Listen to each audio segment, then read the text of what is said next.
Let me ask you this. Do you feel like you're in a rank that you truly don't deserve? Today, we're gonna be talking about the differences that could take you out of low and mid elo and allow you to reach the ranks of your dreams. So, grab a seat, guys, do what you gotta do because I'm about to tell you the truth. I'm your host, Keith Allen, your motivation guy, and I'm excited to share with you 6 biggest differences between gold and diamond. You guys ready for this?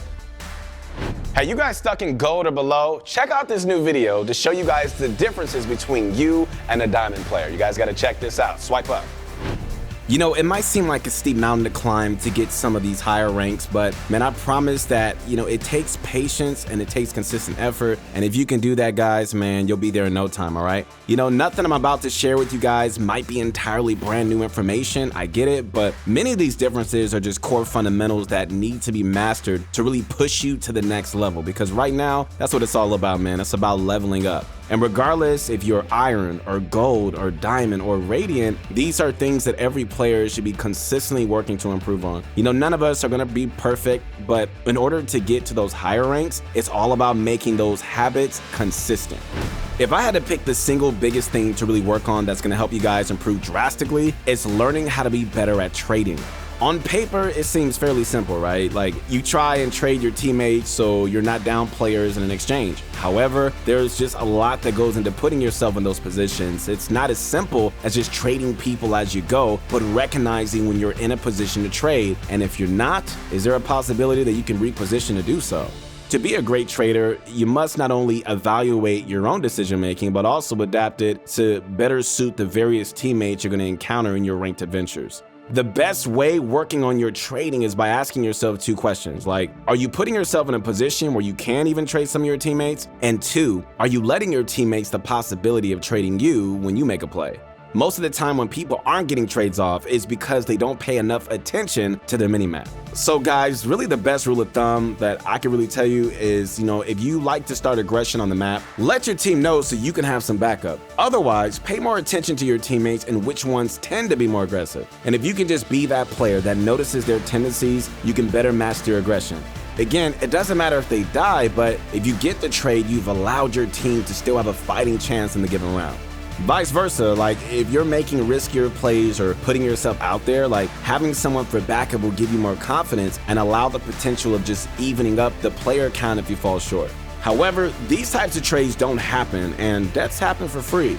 Your team will be down 1 player, which puts pressure on your team. And this habit won't come naturally as it requires game knowledge, not just beyond your own gameplay, but also recognizing your teammates and how you guys function as a whole. Before we get to the rest of the differences, tips in our video today, all right, we got our question of the day. Have you guys seen the leaked footage of Agent 14? It's rumored that Agent 14 can create fake footsteps, teleport, and has the ability to go invisible. I think this is a very interesting design choice, especially adding fake footsteps. That's pretty dope. This coupled with an agent like Omen can really just throw your opponents off for a loop. I'm really curious how strong Agent 14 is gonna be and hope they tested him enough so that he's just not overturned right off launch. So far though, Sky, Killjoy, and Reyna have all been great additions that aren't absurdly broken. All right, with that being said, I'm excited. I hope you guys are excited too. Regardless of your experience of rank, we all have been told at least once how important crosshair placement is. I'm not just gonna sit here and just tell you guys to start better placing your crosshair because it's a difficult skill to master. I will, however, tell you that there are many visual cues sprung around the map that can give you a better idea if your crosshair placement is generally good to go. So to highlight these visual cues, guys, like I'm gonna be walking around on split and bind. On a lot of areas on each map, there are these little lines, indents, or even color changes in the terrain that often act as a guideline on where you should be aiming. This might slightly change depending at the range that you're looking at these visual cues, but if you're the type that's often aiming closer towards the feet, this can be a great stepping stone to have much stronger sense of crosshair placement. So if you're feeling lost on where to aim your crosshair, all right, just start paying more attention to the visual cues all over the map that usually are in line with where the head hitbox would be. So being a great teammate goes beyond just doing your best as an individual player. Having the ability to relay important information to your teammates, man, it's just such an underrated skill to have. In a sense, like this skill is one of the few that can actively help your teammates perform at a higher level. If you're inexperienced with communicating, okay, just start with vocalizing the things that you're doing first. This can really get you into a comfortable habit of just being able to perform at your highest level while still providing important information to your teammates. For example, start off with learning how to communicate what actions you're doing or planning to do. Are you planning to peek, push, fall, bomb, use utility, plant bomb? There are so many types of actions that you can do in each game that by vocalizing them, you're going to allow your teammates to better understand what actions they can do to help. If they already know that you're doing something, communicating it will help your teammates be on the same page and be on that page quicker, right? So again, like start by learning how to communicate the important things you're doing or planning to do. Then move on to communicating what's going on outside of your own perspective later on.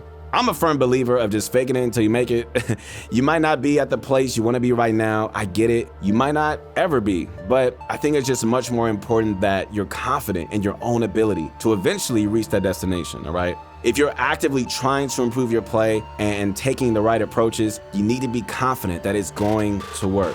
So bringing it back to Valorant, if you really want to reach Diamond, you really can, man. Remind yourself that with the right tools and enough practice, you can achieve the rank. I think anything is possible in this life, no matter like what game you play or what you do. I think anything is possible if you really believe in yourself and you put that work in, man. So let's get it. So I want to start by saying that being consistent with your warm-up routine is far more important than having the right one. Each person has a different set of skills, right? And the things they need to work on will vary from person to person. So let me explain like how we like to currently warm up, and then I want to discuss how to create an extensive warm-up that you can adopt for your own future use. All right, copying ours is fine, but being able to recognize and just mold your own routine to fit you is going to give you guys better results. It's perfectly fine if your warm-up is simple, somewhere in between, or extremely intricate. The main thing to do is just try and make it consistent as possible.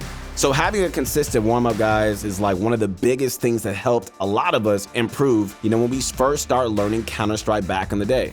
All right, guys, so let's just jump straight into this routine, all right? So the first thing to do that's really cool is, start something simple with still standing practice bots. And a good thing to do is, work on a little bit of burst strafing. You could do this at long, medium, and close range. And afterwards, it's good to kind of move on to crouch spraying and do this at long, medium, and close range. Lastly, it's good to track and just swap between the bots' heads, and this is going to warm up your tracking and really help smooth out your aim. Regardless, if you want to work on still or moving or appearing targets, mixing up those parts is the best way to warm up your aim. Outside of this, what I would suggest is just try to identify what part of your aim may still be a little weak. Do you struggle with spray control? Start practicing it on different bots at different ranges. Maybe use the target to see how you're doing with that spray control. Maybe you have a hard time flicking, then I would suggest focus more on easy, medium, hard bots. But overall, if you don't know exactly your weak points, all right, just make sure that you're keeping your warm-up consistent and you're practicing the different ranges and the different shooting types. Lastly, even if your warm-up is no warm-up and you just hop right into a ranked game, that's fine too. Regardless, if you're into no light or heavy warm-ups, just try to find something that sticks and something that's consistent. All right, guys, one of the fastest ways to really improve your defensive game in Valorant is the ability to mix up the spots you're holding. This can mean mixing up the spots, bomb sites or angles that you might be playing. A common mistake most gold or lower players will make is that they'll continue to use the same position over and over again, whether they get punished for it or not. And often this position is what they're comfortable with. However, I get it, it's just important to go out of your comfort zone and try new spots that you think can work. A good rule of thumb is to swap up your position every time an enemy spots you. By swapping up your positions on defense, it forces your opponent to clear more angles before they can just push into sight or the area that you're defending. If you just died playing a closer angle, think about swapping to a position further back. Maybe playing a different angle entirely or swapping the position completely. Just don't be afraid to just swap things up, especially when you feel like it's not working out. You can swap between pushing out of the side and just playing on the side. You can even give up sight and just double down somewhere else to catch your opponents off guard. Regardless of what you do specifically, it's mostly important to try and stay loose and just keep your enemies guessing. The last thing that you want the enemy to do is just play knowing you're going to be in the same position each round. So the last thing, my friends, that I have for you is to try and specialize in one or two specific agents. This is greatly going to increase your chances of climbing rank and really can be that simple change that can be very impactful. So I would just try your best just to find one agent that you really feel comfortable with that really best suits your playstyle. And if you're not too sure about this, you can use follow the agent class types. So typically, a player that likes to play more aggressive or is just a little bit more selfish would suit duelists better. A player that likes to set up his team more often will better suit controllers or initiators. Lastly, if you're more of a lurking type or you like to watch flanks, the Sentinels are a great choice. So playing a different agent each ranked game might seem fine, but mastering an agent will better prepare you guys to win more games. So start locking in that agent that you really love and just don't worry about what your teammates want to play, all right? Worst comes to shove, you can always fill if you need be, but your main priority is to find that one agent that you feel most comfortable with. Look, guys, the biggest advice that I could give you is really to keep an open mind. Allow yourself to try new positions and agents and plays and, give yourself the freedom to learn from your mistakes and continue to try new things. And this type of mindset is going to propel you to climb the ranks that you never thought was even possible. So I just want to say thanks so much for watching, ProGuides family. Remember to like the video, sub to the channel, and if you guys enjoy the content, man, check out the link in the description below to join our Discord community. I hope to see you guys there. And once again, I'm your motivation guy, Keith Allen, and let's level up.